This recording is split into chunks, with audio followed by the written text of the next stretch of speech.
เด็กสาวบ้านนอกขอเรือชีวิตออกจากนา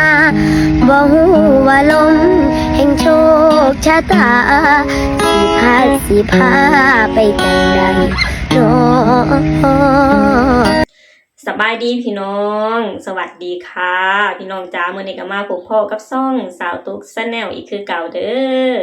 มามื้อนี้ก็เช่นเก่าเช่นเดิมพี่น้องมาพบกันอยู่ที่เรือนคือเก่าพี่น้องเลยบ่ได้ไปไสเนาะมื้อนี้ก็เลี้ยงลูกคือเก่าคือเดิมนั่นแหละพี่น้องส่วนทางบ่ดอนเองก็มื้อนี้เป็นวันอาทิตย์เนาะพี่น้องเป็นวันหยุดแต่บ่ได้หยุดเนาะพี่น้องเพราะว่าเมื่อวานนี่นะเพิ่นไปส่งปูนอยู่ที่สวรรค์เนาะแล้วบัดทีนี้พอส่งปูนแล้วเรียบร้อยแล้วทางลูกค้านะไอ้ลูกค้าขาประจำของเพิ่นน่ะคือโทรมาเนาะพี่น้องโทรมาแล้วก็ให้ทางเพิ่นน่ะซื้อแห่ขึ้นไปให้เขาเจ้าเนาะพี่น้องแล้วก็มื้อนี้เพิ่นก็เลยตื่นแต่เช้าๆไปเอาแห่ไปส่งให้ทางลูกค้าเนาะพี่น้องเนาะเป็นวันหยุดแต่บ่ได้หยุดพี่น้องแต่ว่ามื้อนี้น่ะจะกลับมาบ้านไวแน่เนาะพี่น้องเนาะเพราะว่า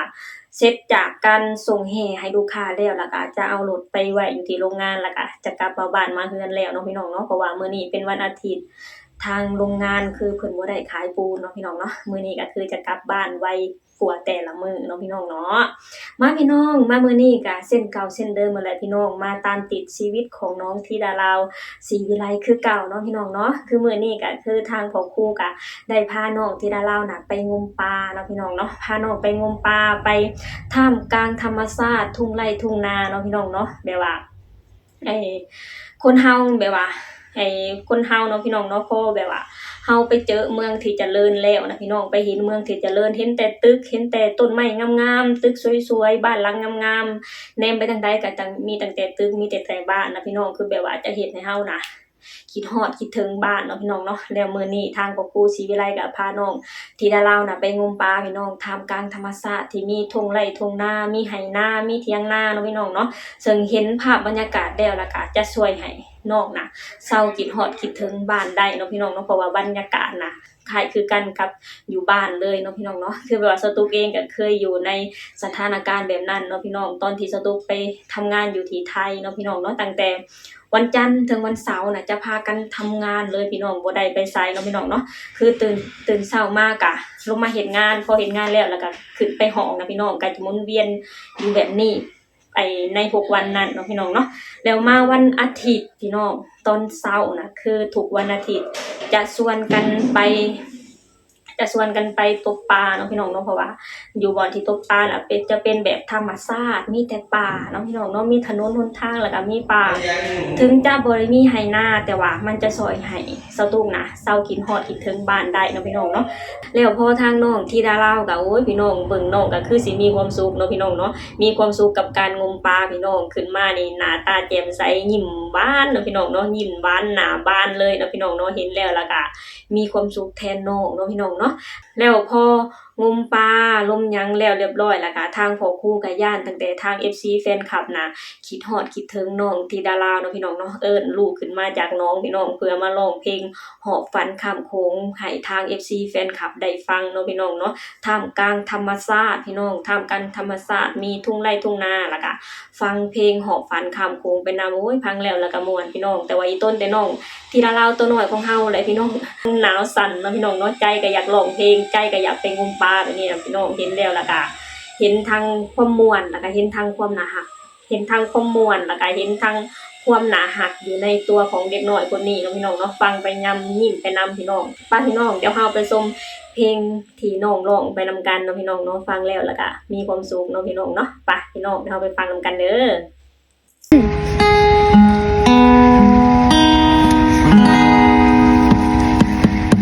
เด็กสาวบ้านนอกขอเรือชีวิตออกจากนาบ่ฮู้ว่าลมแห่งโชคชะตาสิพาไปจังใดน้อจากนาลาทินกุมกราบลงดินกราบลาแม่พ่อ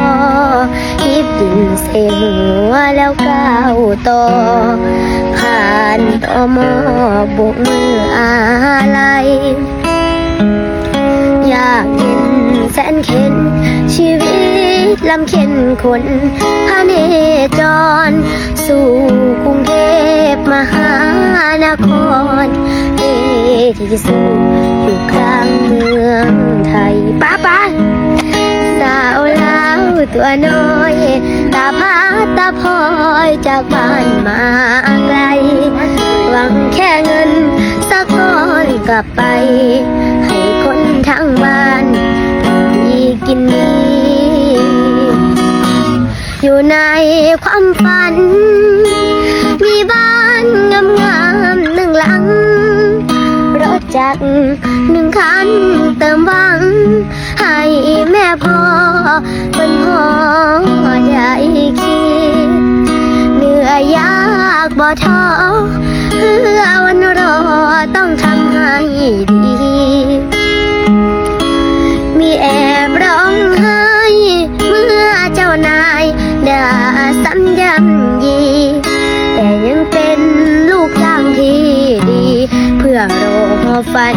คืนเมื่อบ้านเฮาสาวลาวคนนี้จะสู้พักดีเพื่อคนข้างหลังลำบากสำใดก็ตามสร้าง เป็นยังไงพี่น้องฟังไปบางช่วงบางตอนก่อนนะพี่น้องเนาะคือแบบว่าโอ้ยฟังแล้วก็ม่วนมีความสุขคือเก่าแหละพี่น้องแล้วตัวน้องเองก็ใจหนึ่งก็อยากห่มป่าใจหนึ่งก็อยากร้องเพลงเนาะพี่น้องเนาะเบิ่งการร้องเพลงของน้องก็โอ้ยทั้งน้องทั้งแบบว่าสั่นไปนำเนาะพี่น้องเนาะคือสิหนาวแหละพี่น้องแต่หนาวจังใดก็ใจยังสู้พี่น้องเอ้ยร้องเพลงไปนำแล้วก็แนเบิ่งป่าไปนำร้องเพลงไปนำแล้วก็ท่วงป่าไปนำเนาะพี่น้องเนาะเห็นแล้วก็น่าฮักพี่น้องเด็กน้อยคนนี้เนาะพี่น้องเนาะคือแบบว่าใจก็อยู่น้ำป้าพี่น้องแบบว่าป้าก็ยังงมพี่น้องแต่หน้าที่ก็ต้องอยากทำแต่ป้าก็ยังงมแต่ว่าหน้าที่ก็ต้องมาทำเนาะพี่น้องเนาะมาร้องเพลงให้ทาง FC แฟนคลับพอมาให้ทาง FC แฟนคลับคิดฮอดคิดถึงเนาะพี่น้องเนาะเห็นแล้วแล้วก็พังไปแล้วแล้วก็ม่วนพี่น้องพังเพลงกับม่วนธรรมชาติก็สวยงามเนาะพี่น้องเนาะอยู่ทำกลางธรรมชาติทุ่งไร่ทุ่งนามีเถียงนาเนาะพี่น้องเนาะเห็นแล้วแล้วก็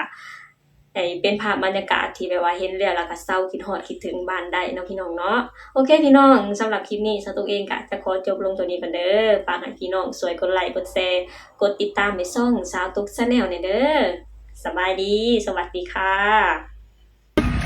สาวลาวคนนี้จะสู้พักดีเพื่อคนข้างหลังลำบากสำใดก็ตามสร้างทุกสิ่งที่หวังต้องพอสูญเปล่าหากคือฝันไว้บ่โดนคงได้คืนเมื่อบ้านเฮาบอกกับใจสู่เด้อสาวลาวให้สมหอบเอาควันคำโคมมา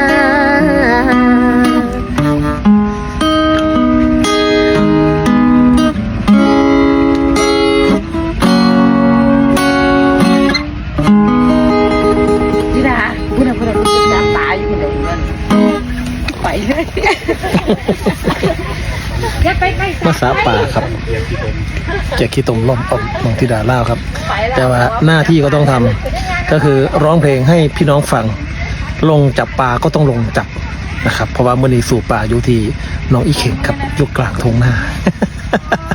เมื่อมาสู่ปลามาเก็บปลาหน้าที่ก็ไม่ทิ้งนะครับร้องเพลงสู่พี่น้องฟังครับ